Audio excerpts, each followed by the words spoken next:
중앙대학교 병원 응급의학과 임상감사 김재환입니다. 제가 오늘 말씀드릴 주제는 코비드-19 팬데믹 때 우리나라에서 OHCA 환자의 에피데미올로지랑 그다음에 클리니컬 아웃컴에 대해서 말씀을 드리겠습니다. 코비드-19 팬데믹 시작할 때 제가 응급의학과 전공이 2년 차였는데요. 이게 3년 차 되면 끝나겠지, 4년 차 되면 끝나겠지 하다가 어느덧 전문의까지 돼버렸습니다. 그만큼 우리 곁에 굉장히 좀 오래 있었던 것 같습니다. 네, 오늘 발표는 다음과 같은 순서대로 진행을 하도록 하겠습니다. 먼저 타임라인을 말씀드리고, 그 다음에 우리나라의 OHCA 트렌드, 그 다음에 이제 마지막으로 코비드-19 팬데믹 때 OHCA 특성 대해서 말씀드리도록 하겠습니다.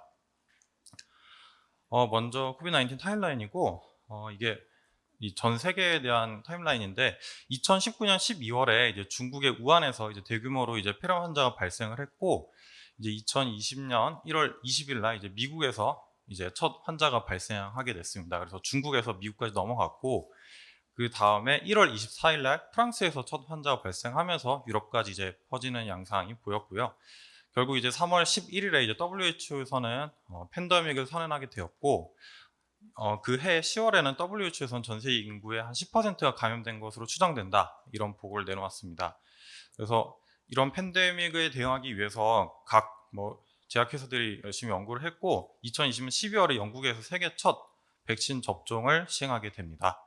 그렇게 이제 한 해가 넘어가게 됐고 2021년 이제 5월 10일에는 델타 변이라는 새로운 변이가 이제 WHO에서 관심 변종으로 분류를 하게 되었고 그 3개월이 지나와서 8월에 이제 미국과 EU에서 인구의 절반 가까이가 이제 백신을 접종한 것으로 이렇게 또 확인되었습니다.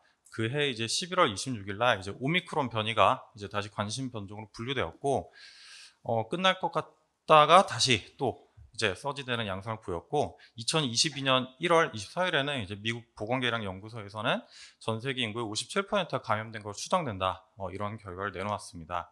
그리고 오미크론 변이가 이제 점점 퍼지면서 2022년 7월 6일에는 이제 오미크론이 전 세계 우세종으로 퍼진 것으로 일단 확인되었고 그해 12월 3일에는 WHO가 이제 조금씩 낙관적인 얘기가 나오기 시작하죠. 전 세계 인구의 90%가 어느 정도 이제 코비드-19에 대한 면역력을 보유한 것으로 추정한다. 이런 보고를 내놓았습니다. 그렇긴 하지만 이제 2023년 넘어가서 이제 1월 30일 날 WHO가 아직까지는 국제 공중 보건 위기 상황을 유지하는 게 좋겠다 이런 의견을 내놓았고 조금 지켜보자 이런 의견이었고 하지만 이제 결국 오미크론 이 변이가 이제 우세종이 되면서 이제 치명률도 떨어지고 이러면서 이제 5월 5일 날 WHO에서는 이제 국제 공중 보건 위기 상황을 해제하게 됩니다. 그리고 그때부터 이제 대부분의 국가에서 이제 팬데믹 이전으로 이제 복귀를 추진하게 됩니다.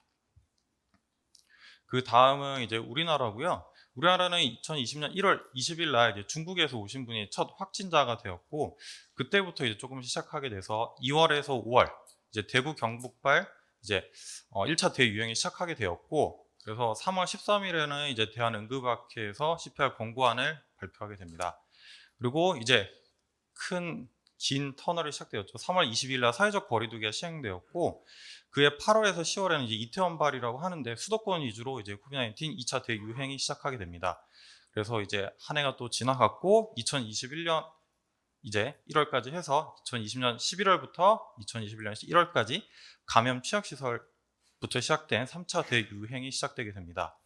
그래서 우리나라도 이에 대해서 좀 대응을 하면서 2021년 2월 26일 날 이제 백신 접종을 이제 시작하게 되었고 그해 이제 6월과 12월에는 이제 델타 변이가 우세하면서 4차 대유행이 일어나게 됩니다. 한 해가 또 지나갔고 2022년이 되었고 이제 1월 25일에 이제 질병청에서 전 국민 코로나 백신 3차 접종이 50%를 돌파했다 이렇게 보고를 하였습니다. 그해 이제 1월에 5월에는 이제 전 세계랑 마찬가지로 우리나라도 이제 오미크론 변이가 우세를 하게 되면서 5차 대유행이 이루어지게 됐고 4월 18일에 이제 사회적 거리두기가 전면적으로 해제되게 됩니다. 그리고 7월에서 10월에는 이제 2차 오미크론 유행이 있었고요. 그렇게 이제 2023년으로 넘어가게 됩니다. 그러면서 우리나라에도 조금씩 훈풍이 불기 시작했고 치명률이라던가 아니면 여러 가지 사회적 요소, 경제적 요소 이런 걸 고려하면서 이제 3월 20일 날 대중교통 마스크 의무가 해제되었고 6월 1일, 올해 6월 1일에는 중대본에서 이제 코로나 대응을 경계 단계로 격화하게 됩니다. 그리고 잘 아시다시피 8월 31일 날 이제 코비드 19는 4급 감염병으로 전환하게 되었고, 이때를 기준으로 해서 누적 확진자는 우리나라는 약 3,400만 명 정도 되고, 누적 사망은 3만 5천 명 정도, 치명률은 0.1% 정도 되는 양상을 보였습니다. 요거는 이제 그 2020년부터 23년까지 그래프로 그려본 건데요.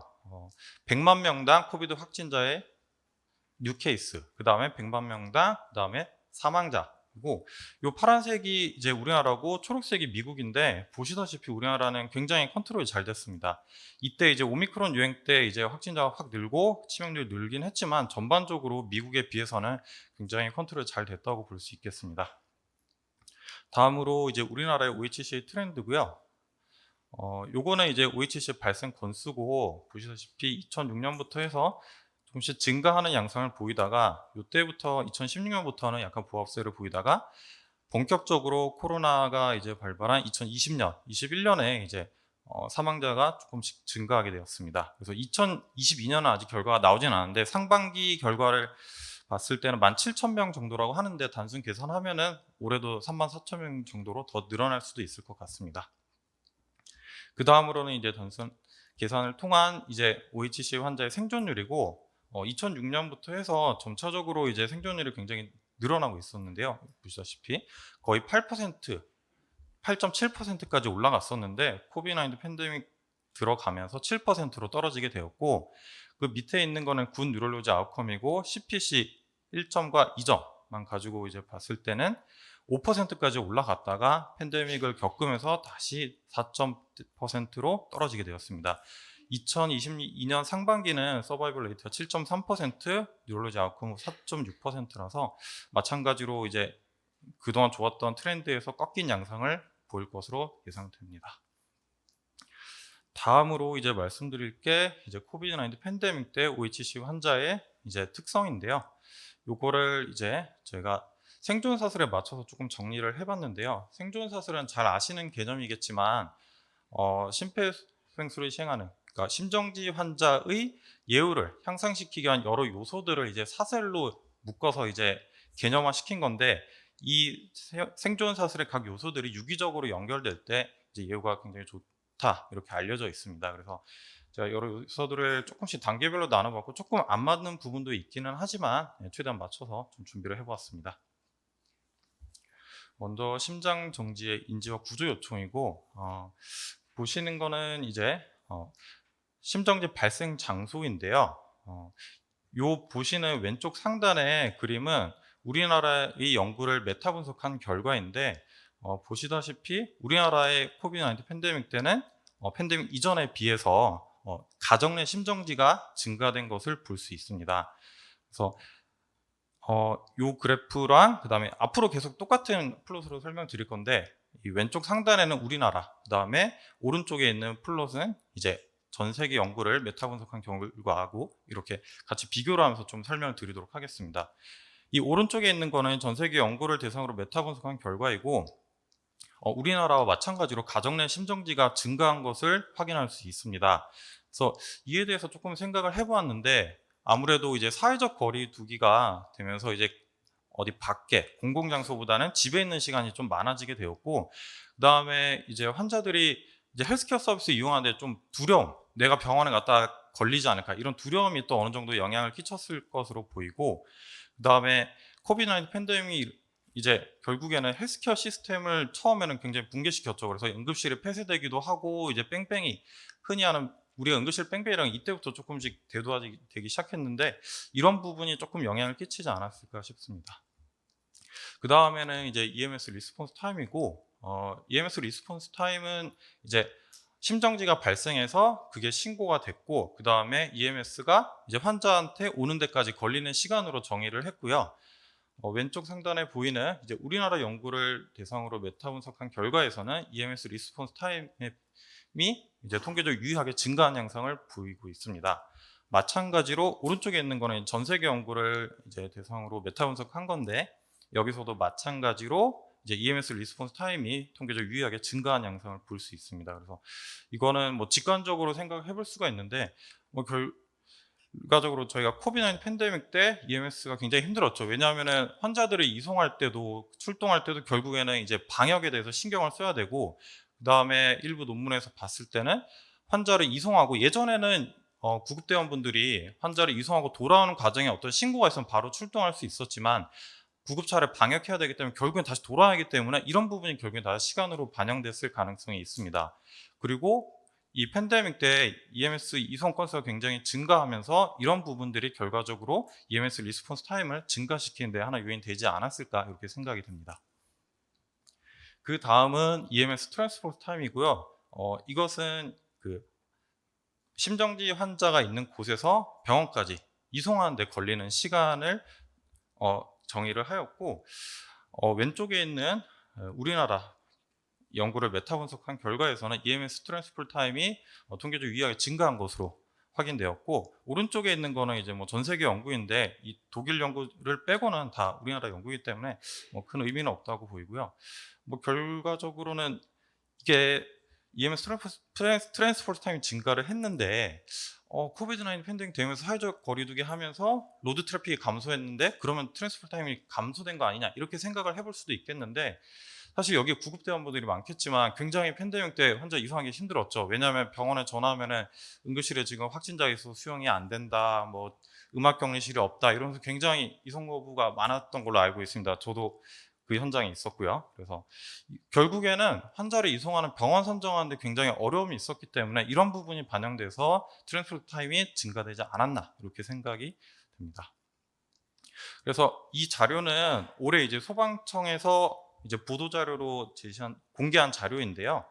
2019년부터 해서 이송 인원이 19년에서 20년에는 감소는 했지만 본격적으로 팬데믹이 있었던 20년, 21년, 22년 전체적으로 봤을 때는 이송 인원이 증가한 양상을 보이고 있습니다. 그리고 이 그림에서 굉장히 잘 나타나 있는데, 119분들이 환자를 이제 싣고 병원까지 가고 그 다음에 다시 돌아오는 데까지 걸리는 시간이 점차적으로 이렇게 증가되는 양상을 보이고 있습니다. 그래서 최고점 80분 소요됐던 이때는 이제 오미크론이 유행해가지고 굉장히 우리나라의 치명률이 높아지고 확진자 수가 많았던 그때입니다. 네. 그래서 여기까지 이제 신고부터 이제 인지까지고요. 그 다음에 이제 생존서술 바이스탠더 CPR이고, 왼쪽에 있는 거는 이제 이 상단에 있는 플롯은 이제 우리나라 연구를 메타 분석한 결과인데 굉장히 고무적인 결과가 나왔습니다. 바이스탠더 CPR이 팬데믹 전과 후에 통계적으로 유의한 차이가 나지 않았습니다. 그리고 밑에 있는 거는 이제 우리나라 소방청 선생님께서 이제 우리나라 국가 심정지 레지스트리 자료를 가지고 이제 팬데믹 전과 후를 비교한 논문인데요. 여기서는 오히려 통계적으로 유의하게 바이스탠더 CPR이 증가된 양상을 보였습니다. 그리고 오른쪽에 있는 거는 이제 팬데믹 초기에 이제 나왔던 전 세계 메타 분석 논문이고, 여기서도 바이스탠더 CPR은 팬데믹 전후로 큰 차이는 없었고, 그다음에 이후에 업데이트한 메타 분석에서도 바이스탠더 CPR은 팬데믹 전과 후에 통계적으로 위한 차이를 보이지는 않았습니다.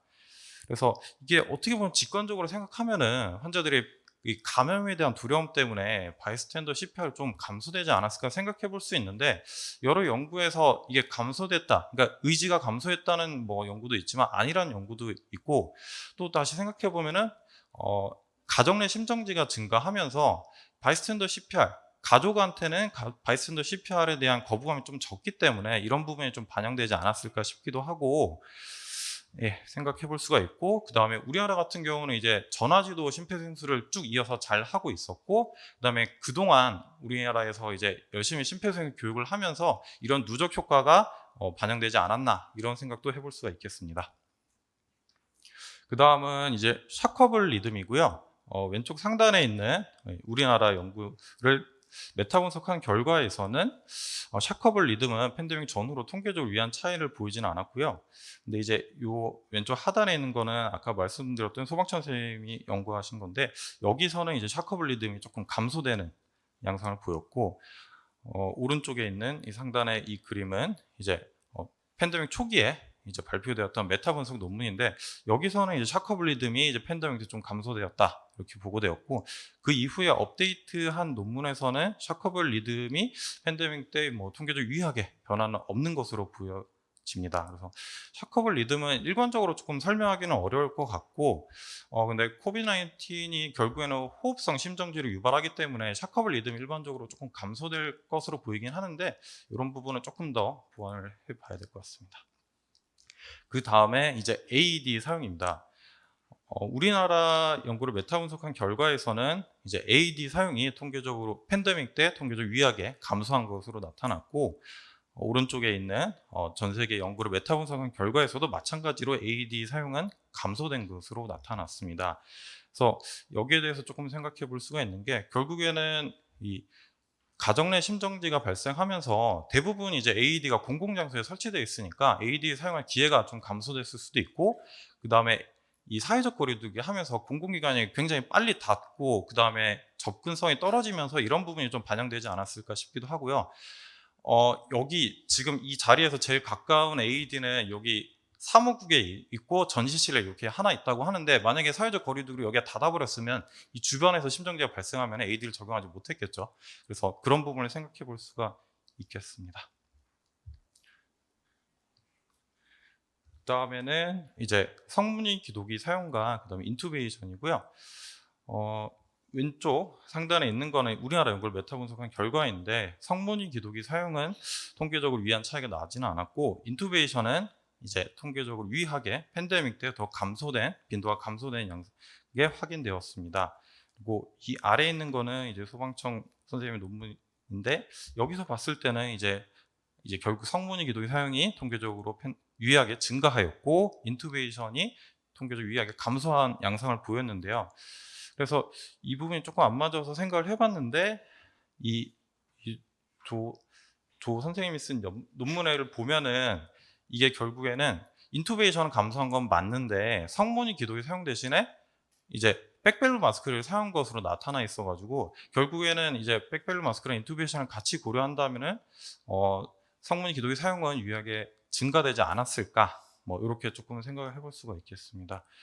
그래서 전 세계 연구를 메타 분석한 결과에서는 이제 통계적 유의하게 성문 기도의 사용이 증가하였고, 그 다음에 인투베이션은 유의하게 감소하였습니다. 그래서 이 부분에 대해서 조금 생각을 해보았는데, 이게 어떤 저희가 CPR 가이드라인이라는 게 항상 뭐 나올 수는 없기 때문에 그 나오기 전까지는 로컬 프로토콜을 이용하였을 거고, 그런 부분이 반영됐을 거고, 그 이후에 이제 뭐 미국 심장협회라던가 우리나라 뭐 심폐소생협회라던가 뭐 유럽 소생술위원회 이런 데서 가이드라인이 임시로 나오기는 했지만, 뭐 그리고 또 연구가 많이 진행되면서 굉장히 익숙한 사람이 조기에 인투베이션 하면은 비말 생성이 최소화될 수 있다, 뭐 이런 연구도 나오기는 했지만, 현실적으로 현장에서는 PPE를 입어야 되고, PPE 입으면 굉장히 땀도 많이 난 경우가 있죠. 그리고 안경 끼고 뭐 이런 상황에서는 결국 인투베이션 하기는 굉장히 쉽지 않은 환경이기 때문에 조금 더 손쉽게 할 수 있는 성문이 기도기를 더 많이 현장에서 사용하지 않았을까 싶습니다. 네,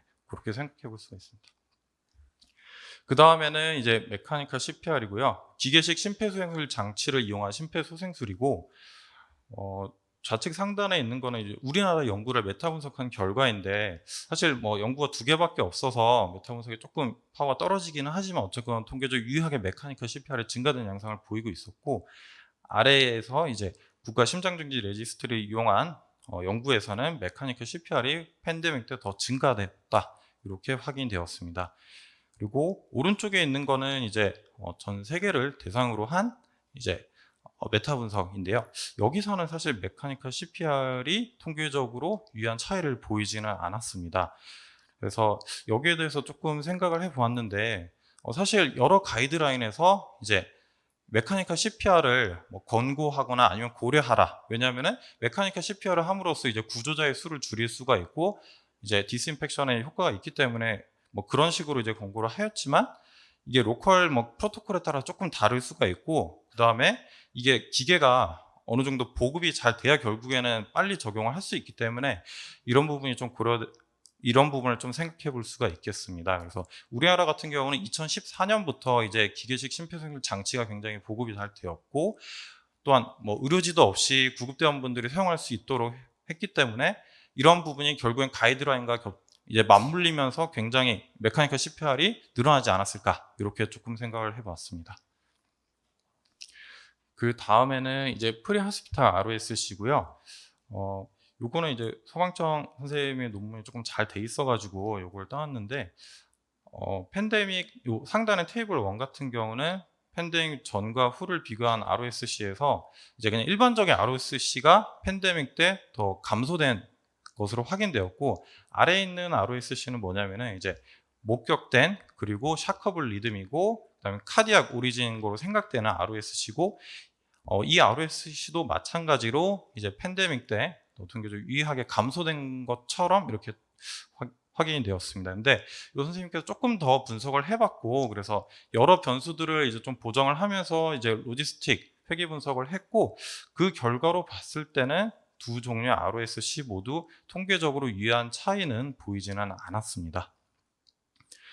네. 그리고 오른쪽에 있는 거는 이제 전 세계 연구를 대상으로 메타 분석한 건데, 여기서는 사실 프리하스피탈 ROSC가 감소가 됐었는데요. 그래서 이런 부분이 조금 우리나라랑 이제 전 세계가 트렌드가 조금은 안 맞는 경향을 보입니다. 다음은 이제 서바이벌이고요. 이 서바이벌은 이제 병원에서 이제 생존 태어나는 걸 기준으로 잡고, 우리나라 연구를 메타 분석한 결과에서는 통계적으로 유의한 차이가 보이지 않았습니다. 그리고 오른쪽에 있는 거는 전 세계 연구를 메타 분석한 결과에서는 통계적으로 유의하게 이제 팬데믹 때 서바이벌 레이트가 떨어진 걸 보였는데요. 그래서 요거를 조금 서브그룹 분석하면서 이유를 추정해 봤는데요. 보시다시피 이제 왼쪽 위에 있는 게 아시아 국가고, 아시아 국가는 우리나라 포함한 아시아 국가고, 팬데믹 때 메타 분석한 결과에서 팬데믹 때 서바이벌 레이트가 통계적으로 뭐 유의한 차이를 보이지가 않았습니다.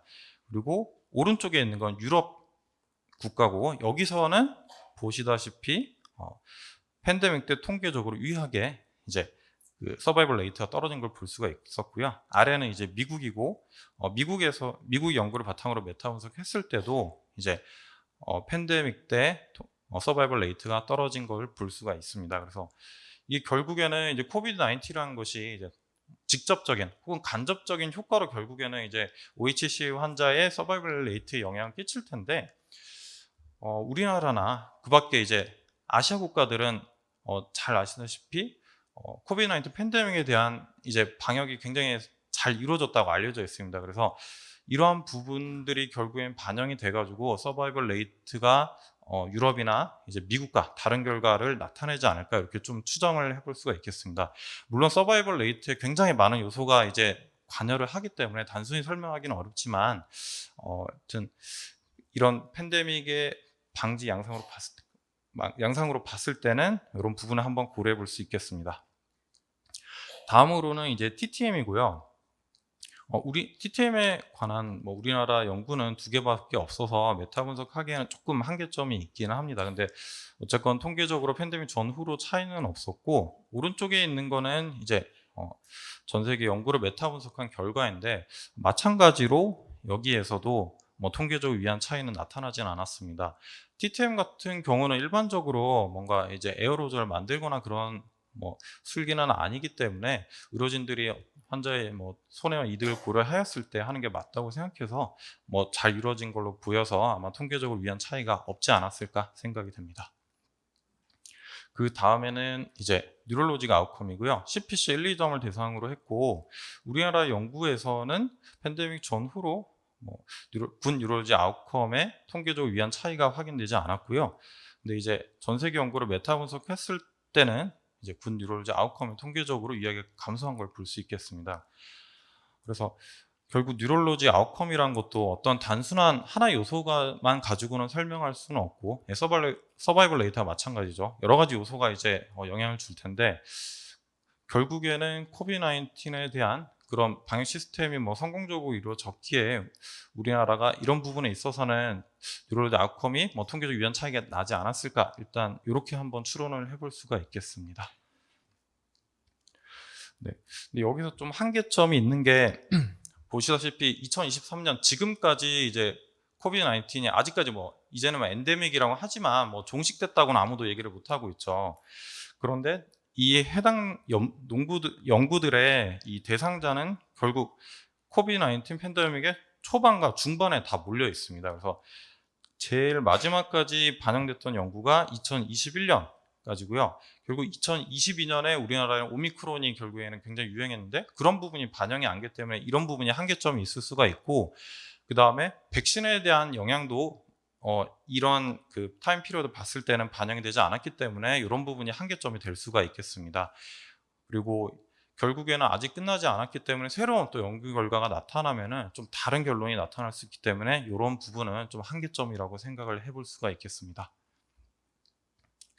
마지막으로 요약을 하면은 다른 나라와 마찬가지로 우리나라도 이제 OHCA 환자의 생존 사슬에 코비드-19이 영향을 끼친 거는 맞다고 생각이 되고요. 그래서 가정 내 심정지랑 EMS 리스폰스 타임, EMS 트랜스포스 타임 이런 건 다 결국 부정적인 영향을 끼친 걸로 보이고, 바이스탠더 CPR 같은 경우는 통계적으로 유의한 차이를 보이지 않았기 때문에 영향이 좀 제한적이지 않았을까 싶고, 샤커블 리듬 이것도 마찬가지로 제한적이지 않았을까 싶고, 그 다음에 AED 사용은 감소했기 때문에 이런 부분은 좀 생각을 해봐야 될 것 같고, 그 다음에 메카니컬 CPR은 증가했고 인투베이션은 감소했고, 그 다음에 성분이 기도기 사용은 증가하였다, 이렇게 생각을 해볼 수가 있고, 그 외에 이제 클리니컬 아웃컴이라고 볼 수 있는 ROSC라던가 그 다음에 생존율, 그 다음에 뉴럴로지 아웃컴에 대해서는 우리나라 같은 경우는 통계적 유의한 차이를 보이지 않았기 때문에 좀 영향이 제한적이지 않았을까, 이런 생각이 듭니다.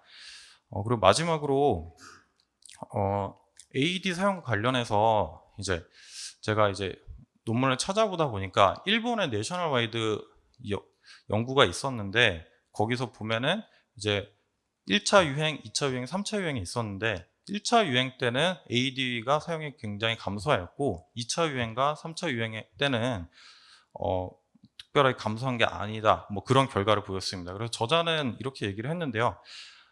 일본 소방청에서 2020년 5월에 이제 명확하게 그냥 제세동기 사용하고 심폐소생을 해라 이런 걸 밝히면서 결국 1차 유행 때는 바이스탠더 CPR이든지 AED를 사용할 수 있던 사람들도 이 대유행 때 어떻게 될지 우왕좌왕하였지만 2차 유행, 3차 유행 때는 그런 명확한 가이드라인이 제시되었기 때문에 시행해서 AED 사용이라든가 바이스탠더 CPR이 제대로 이루어졌다, 이런 의견을 제시한 게 있었습니다. 그래서 우리나라도 만약에 다른 코비드-19이 끝나더라도 다른 팬데믹이 왔을 때 조금 더 전문가 집단에서 빠르게 뭔가의 의견을 제시를 해줄 수 있다면은 OHCA 환자의 예후를 굉장히 향상시키는 데 도움이 되지 않을까, 이런 생각이 들면서 발표를 마치도록 하겠습니다. 네, 감사합니다.